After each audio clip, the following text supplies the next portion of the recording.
The massive council chamber fell silent as Ambassador Elena Vasquez closed her datapad.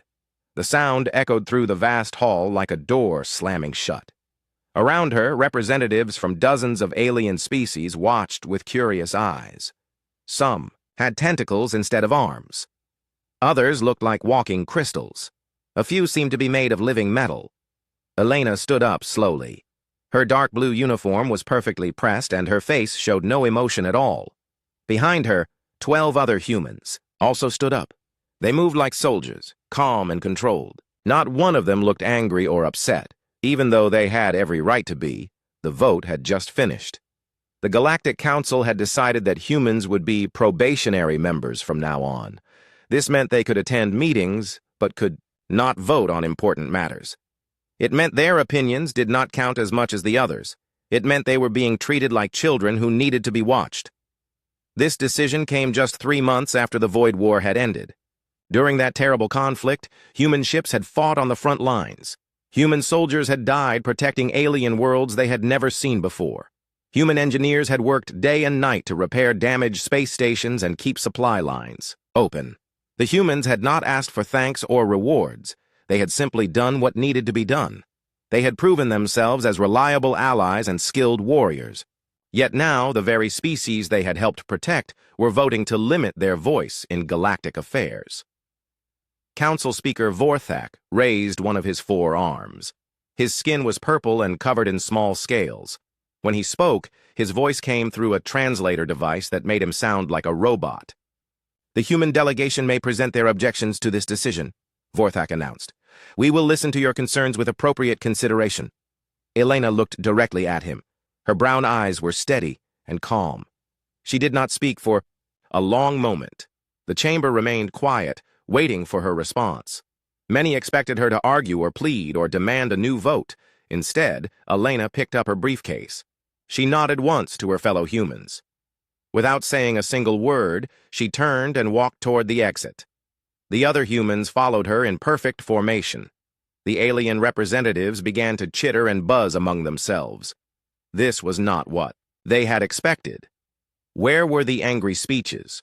Where were the demands for respect? Where were the threats or promises of consequences? Ambassador Vasquez, called out Silthis, the representative from the Siphanite trade empire. Her tentacles waved in what humans knew was a sign of confusion. Do you not wish to discuss this matter further? Elena stopped walking. She turned back to face the assembly. Her voice was clear and professional when she spoke. There is nothing to discuss, she said simply. The Council has made its decision. The Human Federation respects that decision and will act accordingly. But surely you have concerns, pressed Zixtal from the Karathi Collective. His words came out in the usual harmonic pattern of his hive mind species. Surely you wish to negotiate the terms of your probationary status. Elena shook her head. The Human Federation does not negotiate from a position of disrespect. We thank the Council for clarifying our relationship. With those words, she continued walking. Her security team moved with her, their boots making sharp sounds on the crystal floor. The massive doors of the council chamber slid open automatically. One by one, the human delegation passed through them. The last person to leave was Captain Sarah Chen, the military advisor to the human delegation. She wore the dark green uniform of the Terran Space Force. Multiple medals decorated her chest, including the Galactic Victory Medal she had earned during the Void War. As she reached the doorway, Captain Chen paused. She looked back at the assembled aliens with cold eyes. Her voice carried clearly through the chamber when she spoke. The Human Federation wishes the Galactic Council success in managing galactic affairs without our involvement. The doors closed, behind her, with a soft hiss. The human delegation was gone. For several minutes, the council chamber remained quiet. The alien representatives looked at each other with various expressions of confusion and uncertainty. They had expected arguments, negotiations, perhaps even anger. Instead, they had witnessed something far more unsettling. Complete professional detachment. Council Speaker Vorthak tried to restore order. The human response was brief, he said, but we can proceed with today's agenda. The matter of trade. Route security in the Outer Rim requires immediate attention. But many of the representatives seemed distracted. The Vorthak delegate, a being made of living crystal, flickered with uncertain light patterns. The Karathi representative had stopped harmonizing with his collective, creating an uncomfortable silence in the mental link his species shared. Outside the council chamber, Elena Vasquez walked through the corridors of the massive space station that served as the galactic capital. Her team followed close behind. Other beings they passed, traders, diplomats, tourists, nodded respectfully to the humans. Many had heard about their performance during the Void War. "Ma'am," said Captain Chen as they reached their shuttle. "Hey, the team is ready for immediate departure. All human personnel on the station have been notified." Elena nodded. "Send the message to Earth Command. Code Black 7. Captain Chen's eyes widened slightly. Code Black 7 meant complete diplomatic and economic withdrawal from galactic affairs. It was the nuclear option in human diplomacy, used only when a relationship was considered completely broken. "Are you certain, ma'am?" Chen asked quietly. "The Council has made their position clear," Elena replied. "They view us as junior partners who need supervision. We will respect their decision by removing ourselves from the partnership entirely." As their shuttle prepared for departure, Elena looked back at the massive station. Lights blinked across its surface like stars. Ships from dozens of worlds came and went constantly. It was the center of galactic civilization, a place where species worked together for the common good, or so she had thought. The shuttle launched smoothly into space. Behind them, the station grew smaller and smaller until it was just another point of light among the stars. Elena opened her secure communication device and began composing a message to Earth. "Human Federation Command," she began typing. "The Galactic Council has voted to reduce human status to probationary membership. This decision was made despite human contributions to recent galactic security and our consistent record of reliable partnership." She paused for a moment, choosing her words carefully. "Recommend immediate implementation of Protocol 7. Complete withdrawal from all galactic institutions until Council demonstrates genuine respect for human sovereignty and contributions.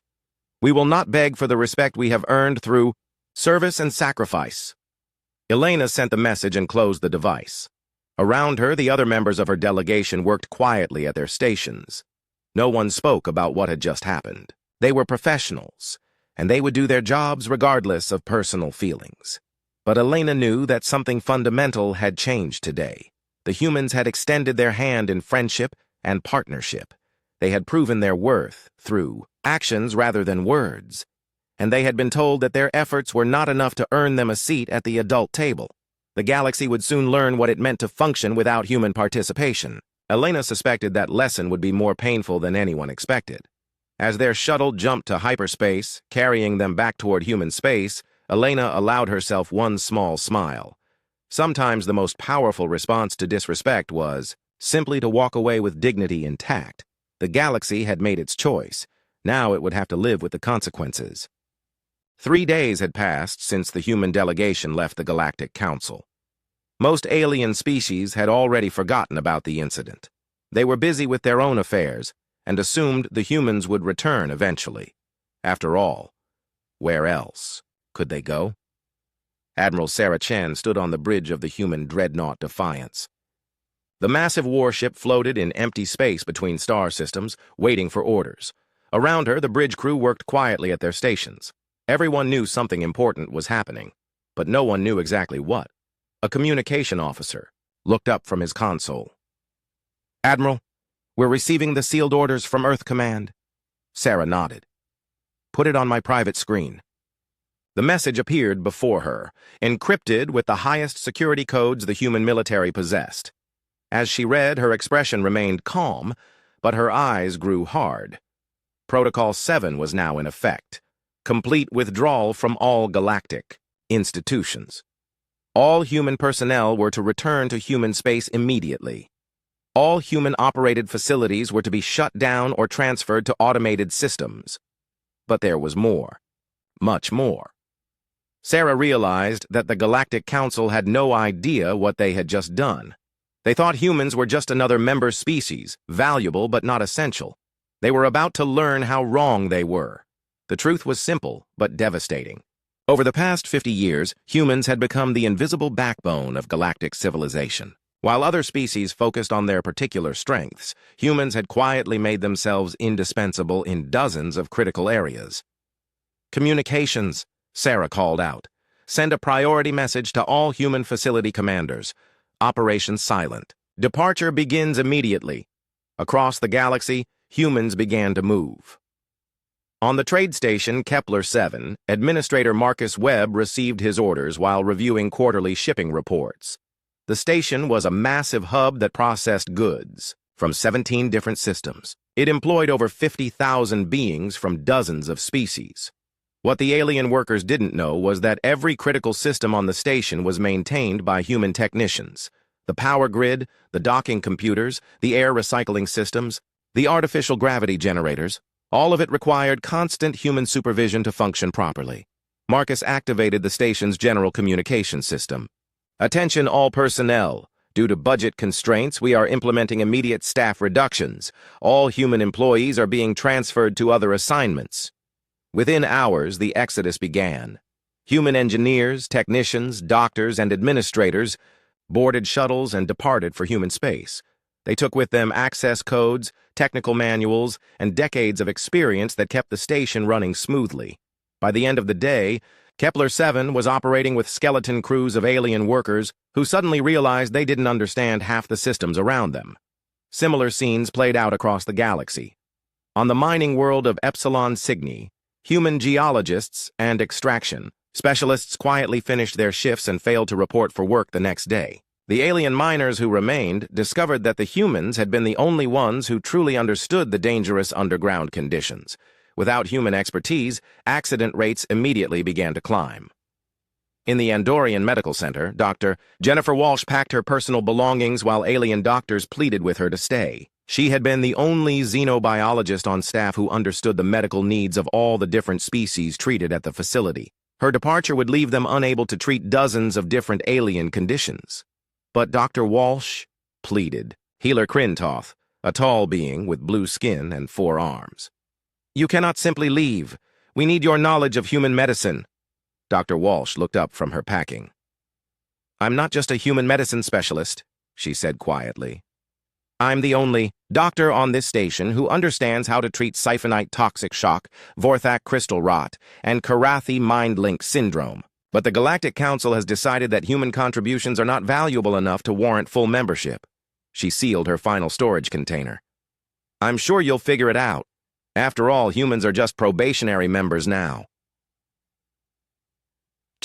Most critical withdrawals involve the hyperspace relay network. This system of communication and navigation beacons made faster-than-light travel possible for civilian ships. Military vessels had their own systems, but commercial traffic depended entirely on the relay network to navigate safely through hyperspace. The network had been designed by human engineers and was maintained by human technicians stationed throughout the galaxy. These technicians had been working around the clock for years to keep the system operational. Now they began shutting it down. Commander David Park supervised the closure of Relay Station Alpha 7, one of the most important nodes in the network. The station provided navigation data for ships traveling through one of the busiest trade routes in the galaxy. Sir, called out his second-in-command, we're receiving urgent messages from approaching vessels. They're requesting navigation updates for the Cerberus route. David looked at the tactical display showing dozens of alien cargo ships approaching their position. Without the relay station's guidance, those ships would have to drop out of hyperspace and navigate manually, a process that would take days instead of hours. Send them a standard message, David ordered. Inform them that Relay Station Alpha 7 is undergoing scheduled maintenance and will be offline indefinitely. Sir, that will strand them in normal space for at least 3 days. I'm aware of that. Lieutenant, those are our orders.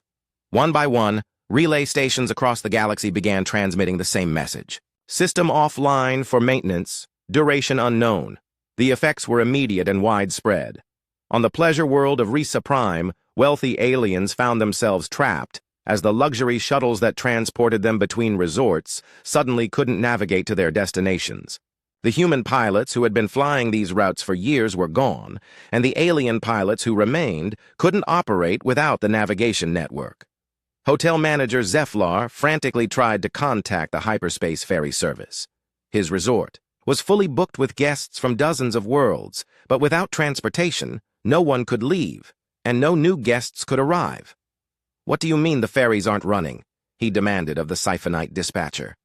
"Technical difficulties," came the reply. "Our human navigation specialists have been reassigned. We're trying to train replacement pilots, but it will take several weeks." Several weeks. Zeflar's resort would be bankrupt long before then. Similar problems erupted throughout the galaxy. Manufacturing plants that depended on regular shipments of raw materials began running out of supplies.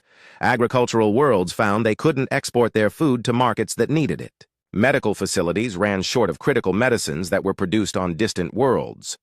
But perhaps the most serious problem was developing in the Karathi Collective. Their entire civilization was based on a hive mind network that connected billions of individuals across hundreds of worlds. The network used quantum entanglement communicators to maintain instant communication across vast distances. Those communicators had been designed and built by human physicists. Collective Node. Prime began experiencing communication failures as quantum links started going offline. Individual Karathi found themselves cut off from the collective consciousness for the first time in their lives. The experience was terrifying, like suddenly going blind and deaf simultaneously. Hive Queen Zestra tried to contact the human technicians who maintained the quantum network. She discovered that every single human involved in the project had been reassigned to other duties. For the first time in centuries, parts of the Karathi Collective began operating as separate, isolated groups. The social chaos that followed was unlike anything in their recorded history. Back on the Defiance, Admiral Chen reviewed reports from across the galaxy. Operation Silent Departure was proceeding exactly as planned. Human personnel were withdrawing from critical positions throughout galactic civilization. The aliens would probably start noticing the problems within a week. Full system failures would begin within a month.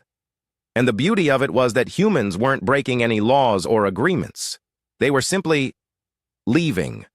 "Admiral," called out the communications officer, "we're receiving a transmission from the Galactic Council. Speaker Vorthak wants to discuss some kind of technical difficulties they're experiencing." Sarah smiled coldly. It was starting even sooner than expected.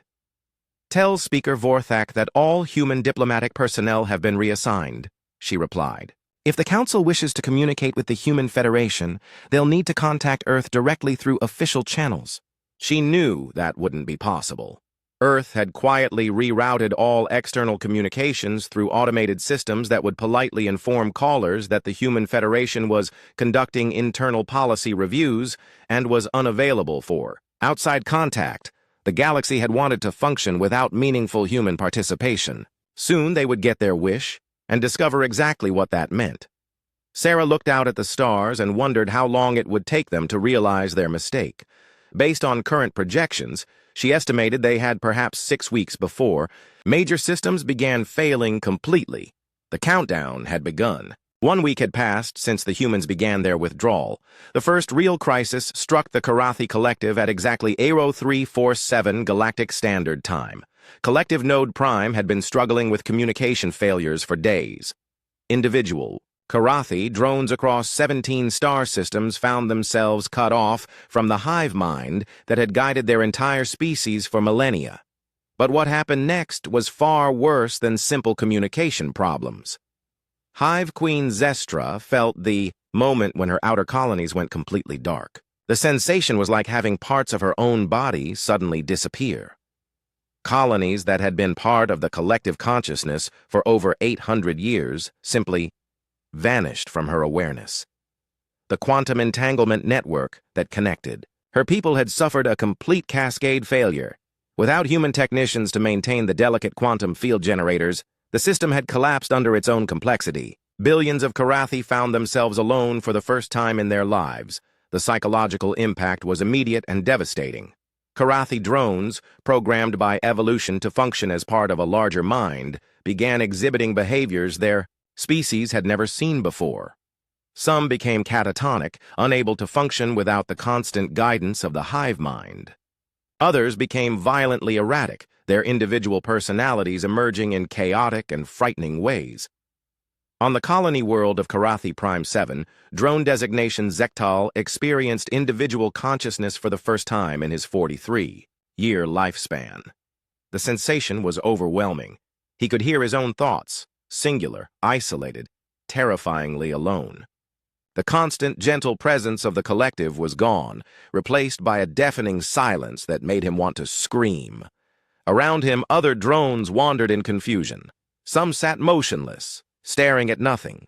Others ran frantically from place to place, searching for a connection that no longer existed. The carefully ordered society of the Karathi was collapsing into chaos. Similar disasters were unfolding across the galaxy. The Siphanite trade empire was watching their economic foundation crumble in real time.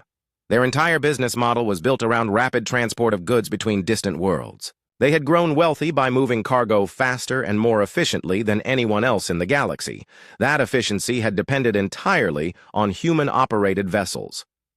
Trade Minister Silthis stared at the holographic display in her office, watching. Red indicators spread across the galactic trade map like a disease. Route after route was showing suspended or delayed indefinitely. Her tentacles writhed in distress as she reviewed the financial projections. The Siphanite fleet included over 10,000 cargo vessels, but nearly 30% of them had been operated by human crews who understood the dangerous routes through nebulae, asteroid fields, and regions of space-time distortion. These were the high-profit routes that other species avoided because they were too risky.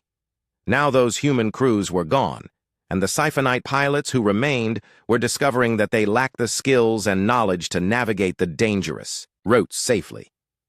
3 ships had already been lost attempting to cross the Maelstrom Nebula without human guidance. The economic impact was staggering.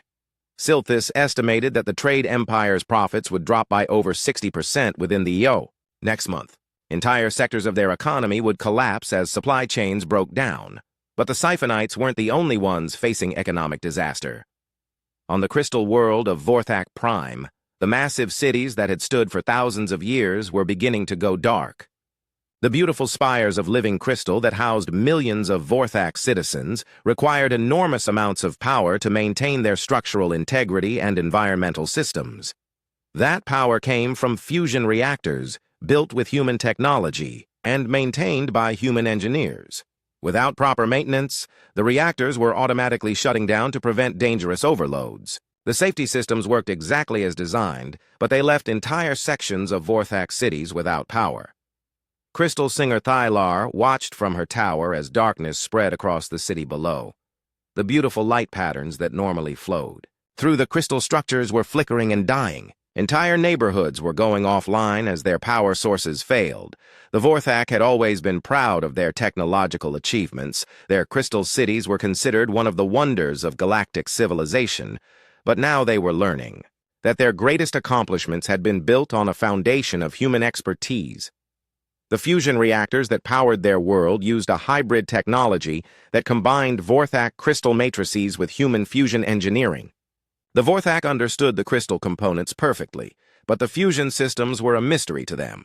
They had always relied on human technicians to maintain and repair the reactors. Now those technicians were gone, and the Vorthak were discovering that their beautiful cities were little more than expensive monuments without the power systems that made them habitable. Similar power failures were occurring throughout Vorthak space. Industrial facilities shut down. Climate control systems failed. Transportation networks ground to a halt. A civilization that had seemed powerful and advanced was revealing itself to be completely dependent on the humans they had just dismissed as probationary members. The medical crisis was perhaps even more serious than the economic and infrastructure failures.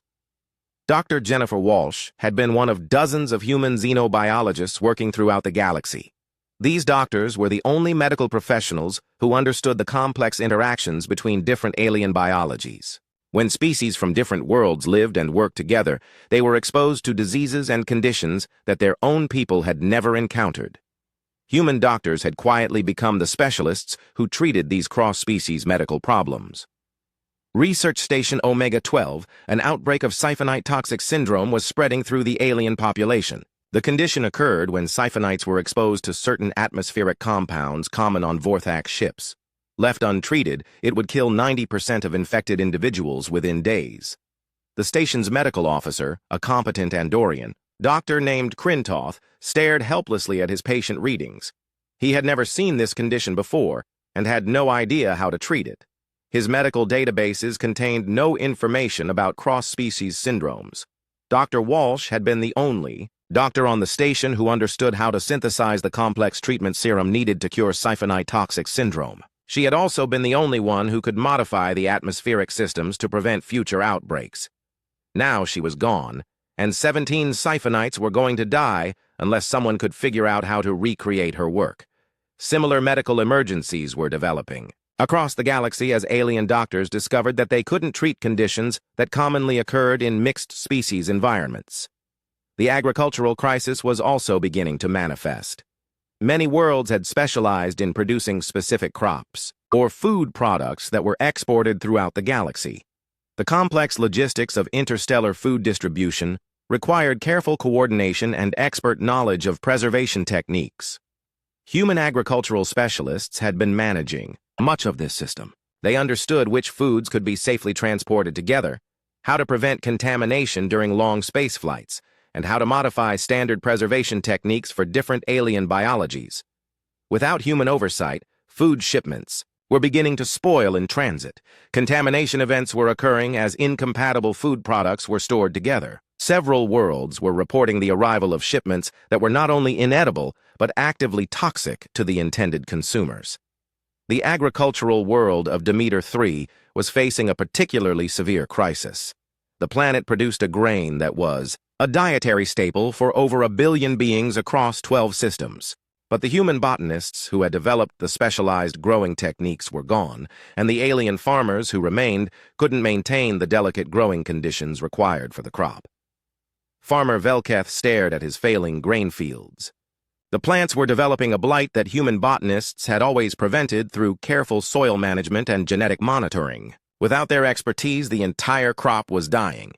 If Demeter 3's grain production failed, billions of beings across multiple star systems would face food shortages within months.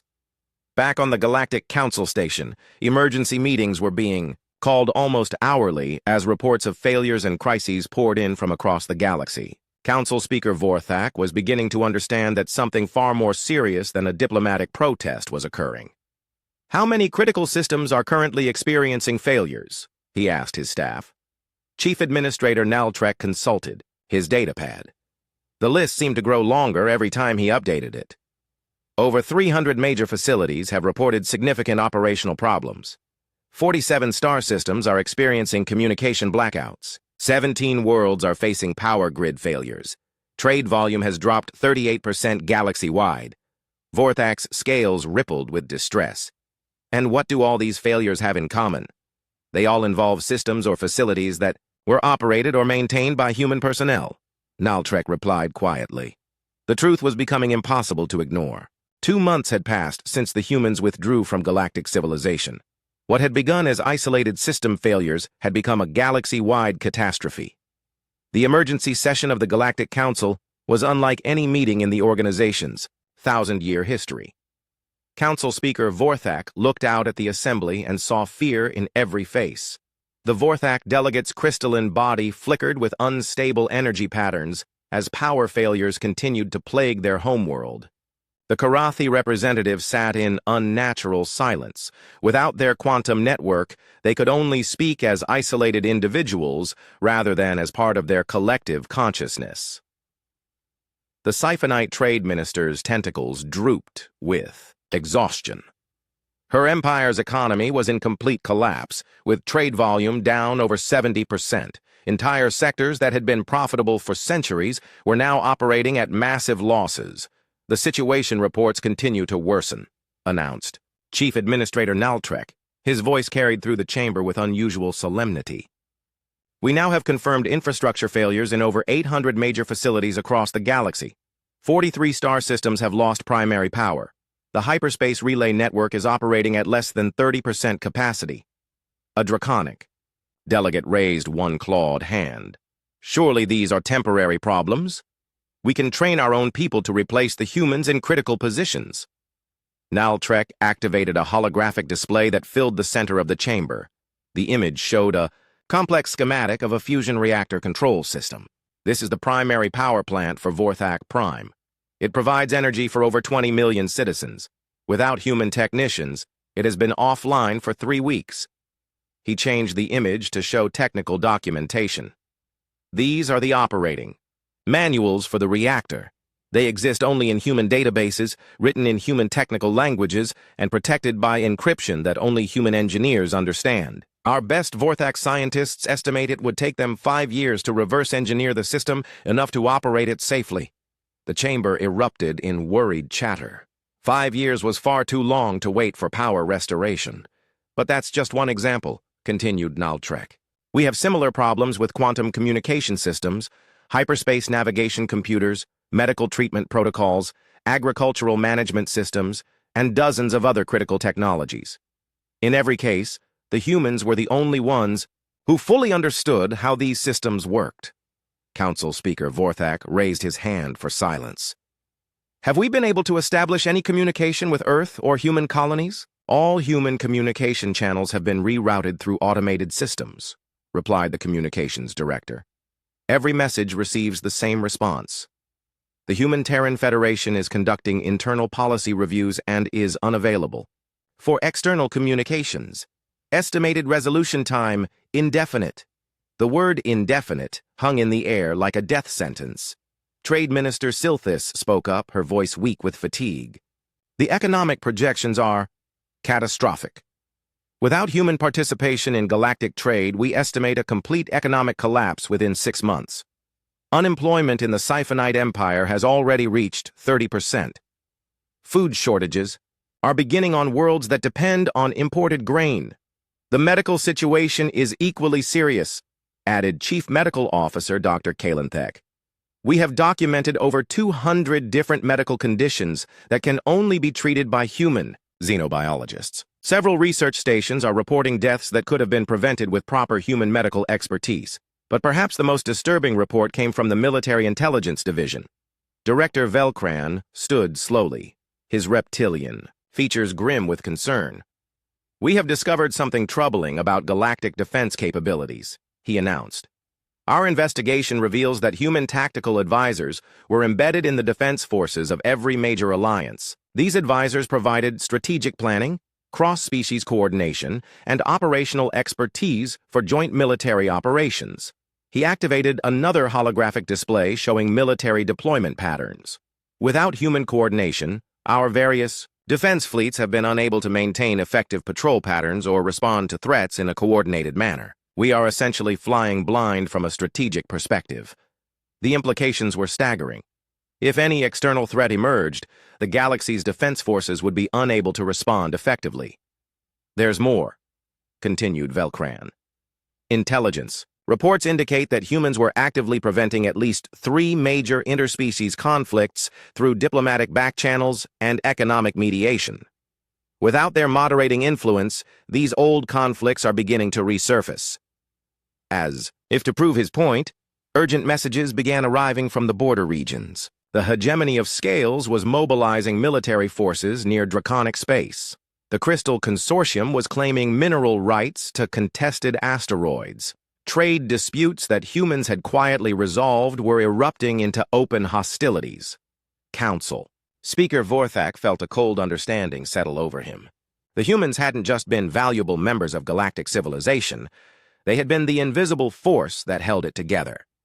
While everyone else focused on their own species' interests, humans had been working behind the scenes to prevent conflicts, solve problems, and maintain the complex web of relationships that made galactic cooperation possible. How did we not know this? Demanded the Andorian representative. How did an entire species become so integral to our civilization without us realizing it? Chief Administrator Naltrek brought up another display, this one showing employment statistics across the galaxy. Human citizens make up less than 3% of the galactic population, he explained, but they held critical positions in over 60% of essential infrastructure facilities. They specialized in roles that other species found difficult or uninteresting. Systems integration, cross-species coordination, dangerous operations, and complex problem-solving. The pattern was clear once it was laid out. While other species excelled in specific areas, humans had become generalists who could work with anyone and adapt to any situation. They were the translators, mediators, and problem solvers who made a diverse galaxy function as a unified civilization. They were doing all of this quietly, added Naltrek. Human citizens rarely sought recognition or high-profile positions. They preferred to work behind the scenes, making sure everything ran smoothly. We took their contributions for granted because they never demanded attention for their work. The chamber fell silent as the full scope of their mistake became clear. They had dismissed humans as probationary members because human civilization seemed less impressive than the great crystal cities of the Vorthak or the vast trade networks of the Siphonites. They had failed to recognize that humans were the foundation that made all those impressive achievements possible. "What are our options?" asked Vorthak quietly. "We could attempt to negotiate their return," suggested the diplomatic advisor. "Offer them better terms, full membership, perhaps even preferential status. Based on what we've learned, they would be justified in demanding significantly more than that," replied Velkron grimly. "The Human Federation could essentially dictate terms. To us now, they have proven that galactic civilization cannot function without them." Trade Minister Silthis looked up from her financial reports. "The economic damage is already irreversible for many worlds. Even if the humans return tomorrow, it would take years to rebuild the supply chains and trade relationships we've lost. Some colonies may not survive long enough to see a recovery." The medical officer added his own grim assessment. "We've lost decades of accumulated medical knowledge. Human doctors took with them treatment protocols and research data that we cannot replicate. People are dying from conditions that were easily treatable just 2 months ago." Council Speaker Vorthak realized they were facing more than a diplomatic crisis. This was an extinction-level event for galactic civilization. Without human participation, the complex network of trade, communication, technology, and cooperation that held thousands of worlds together was collapsing. The irony was bitter. In trying to maintain their own importance by reducing human status, they had revealed exactly how unimportant they really were. The galaxy could function without any individual alien species, but it could not function without humans. "We need to send a formal diplomatic mission to Earth," declared Vorthak. "Whatever it takes, whatever they demand, we must bring them back." "Sir," interrupted the communications officer, "we're receiving an urgent transmission from the Outer Rim sectors. The Void cultists have launched attacks on 3 undefended systems. Without human patrol fleets monitoring those regions, they've been able to expand their operations significantly." The Void cultists were a dangerous extremist group that had been contained for decades through careful monitoring and rapid response by human security forces. With those forces gone, the cultists were taking advantage of the chaos to spread their influence. "There's more bad news," continued the officer. "Pirate activity has increased by over 300% in sectors that were previously patrolled by human vessels. Several major shipping lanes are now considered too dangerous for civilian traffic." Vorthak's scales darkened with despair. 3 months had passed since the human withdrawal began. The galaxy was dying. Trade routes that had operated for centuries were now empty space. Worlds that had thrived on interstellar commerce were facing economic collapse. The hyperspace relay network was functioning at less than 20% capacity, making communication and travel between distant systems nearly impossible. But perhaps most terrifying of all, the Draconic Imperium had launched a full-scale expansion campaign. Without human peacekeeping forces and diplomatic mediation, old, territorial disputes were erupting into open warfare. The Imperium's war fleets were conquering system after system, knowing that no coordinated response was possible. Council Speaker Vorthak stood in the shuttle bay of the diplomatic vessel, Harmony, preparing for what might be the most important mission in galactic history. His delegation included representatives from every major species in the galaxy. Each of them had been chosen not for their political skills, but for their willingness to humble themselves before the humans they had dismissed. The journey to Earth had taken 2 weeks instead of the usual 3 days. Without human-maintained relay stations to guide them, they had been forced to navigate manually through hyperspace, a dangerous and time-consuming process that demonstrated their dependence on human infrastructure with every passing hour. Now, they approached the Sol system, humanity's home. What they saw shocked them. Earth was surrounded by massive orbital defenses that hadn't been there during the last diplomatic visit. Weapons platforms, shield generators, and monitoring stations formed a protective shell around the human homeworld. It was clear that humanity had used the past 3 months to fortify their territory. But more disturbing were the ships they detected throughout human space, sleek vessels with advanced designs that none of the alien species recognized. The humans had apparently been developing military technology in secret, and their capabilities were far more advanced than anyone had realized. "Incoming transmission from Earth Defense Command," announced the shuttle's communications officer. The main view screen activated, showing a human officer in a crisp military uniform. Her expression was professionally neutral, but her eyes were cold. "Alien Vessel Harmony, you are entering restricted space. State your business." Vorthak stepped forward.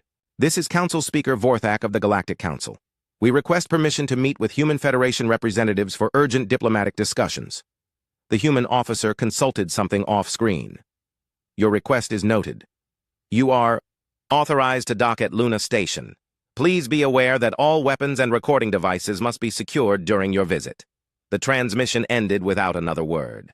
No welcome, no courtesy, no acknowledgement of Vorthak's position. The humans were treating them like any other unknown visitors. Luna Station was impressive, but clearly designed for function rather than display. As the alien delegation disembarked, they were met by a small group of human security personnel who escorted them through corridors that were noticeably empty of alien visitors. The station that had once been a hub of galactic diplomacy now served purely human purposes. They were led to a simple conference room with basic furnishing. No grand halls, no impressive architecture, no attempt to intimidate or impress. The message was clear. This was a business meeting. Nothing more. Ambassador Elena Vasquez entered the room accompanied by 2 advisors. She wore the same dark blue uniform she had worn when leaving the Galactic Council 3 months earlier.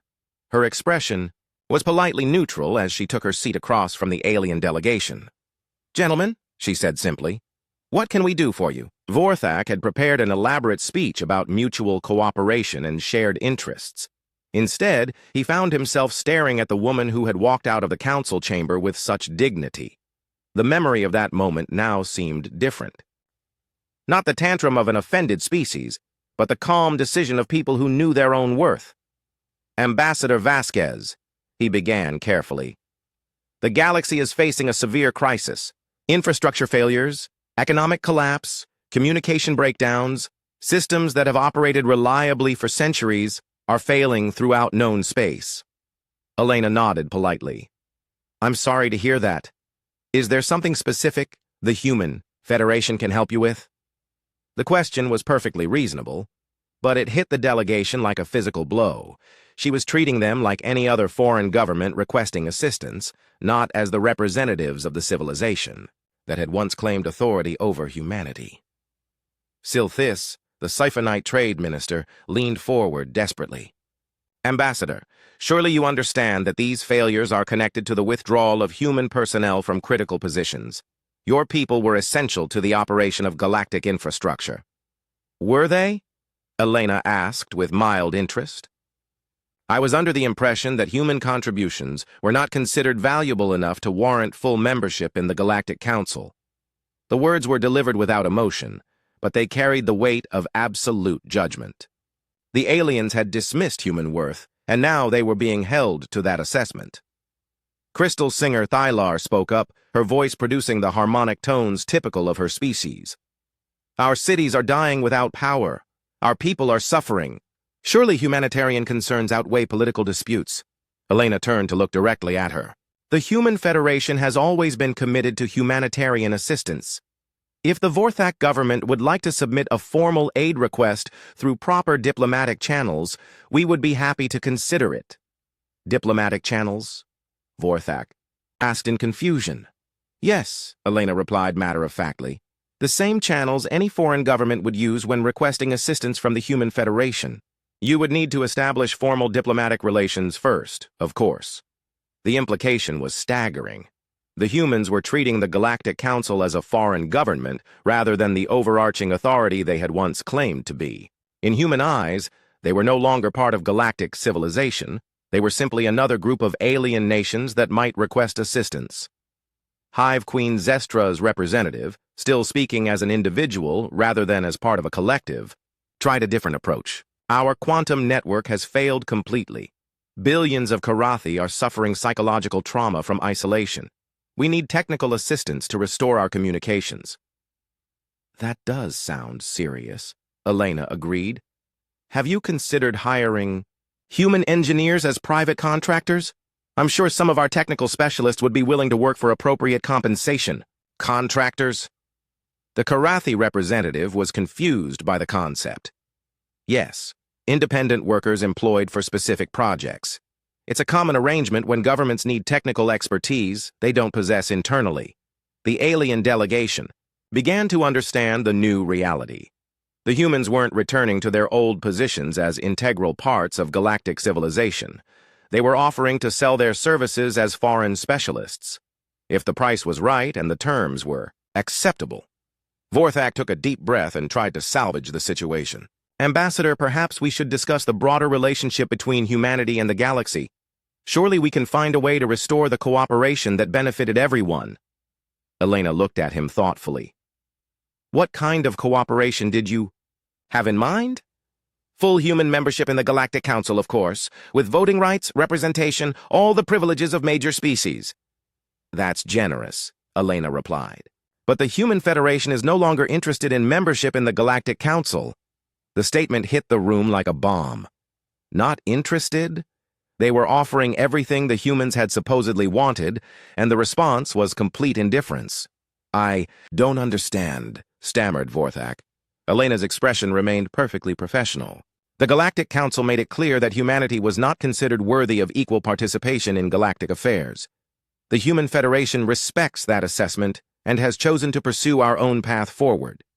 But the galaxy needs human participation, pleaded Silthis. Without your people, our civilization is collapsing. That's unfortunate, Elena said with apparent sincerity. But it's not really humanity's problem, is it? The Council decided they could manage galactic affairs without meaningful human input. We're simply allowing them to prove that assessment correct. The draconic representative, who had remained quiet until now, finally spoke. The Imperium is conquering systems throughout the Outer Rim. Without coordinated defense, they may overrun half the galaxy within a year. Elena nodded. The Human Federation has noted the Imperium's aggressive expansion. We've taken appropriate measures to defend human territory and interests. What about defending other species? Why would we do that? Elena asked with genuine puzzlement. The Galactic Council represents those species. Surely they can coordinate their own defense. The terrible logic of the situation became clear. The humans had withdrawn completely from galactic affairs. They were not going to help defend alien worlds or maintain alien infrastructure or solve alien problems. They had been told they weren't trusted with such responsibilities, so they had simply stopped accepting them. Vorthak felt panic rising in his chest. What would it take for humanity to reconsider? Name your terms. Anything you want.